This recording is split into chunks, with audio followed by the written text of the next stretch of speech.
Il faut une grande vision et de l'audace pour oser creuser une montagne.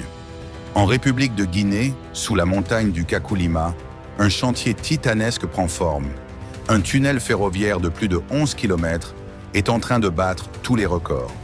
Peu connu du grand public, ce projet est pourtant un pilier stratégique pour l'avenir économique du pays. Ce n'est pas qu'un chantier gigantesque, c'est l'un des piliers d'un projet économique majeur, pensé pour transformer les richesses minières du pays en moteur de développement.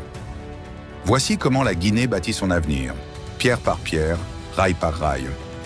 Le tunnel de Kindia est une pièce maîtresse du projet transguinéen, une infrastructure ferroviaire stratégique destinée à relier les riches gisements de fer de Simandou au futur port en eau profonde de Matakong.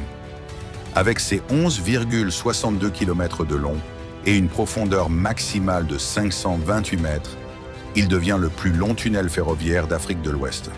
Ce tunnel s'inscrit dans un réseau ferroviaire de 679 km, conçu pour transporter le minerai de fer depuis les blocs 1 et 2 de Simandou, exploités par le Winning Consortium Simandou, WCS, jusqu'au port de Matakong. Le projet global comprend également la construction de 235 ponts et de plus de 24 km de tunnels, illustrant l'ampleur et la complexité de cette entreprise.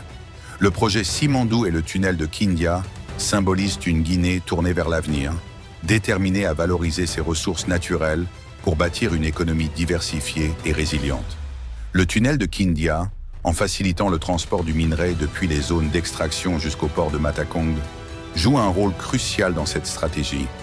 Il permet non seulement d'optimiser la chaîne logistique, mais aussi de désenclaver des régions isolées, favorisant ainsi leur développement économique. Avec le tunnel de Kindia, la Guinée creuse plus qu'un passage sous la montagne.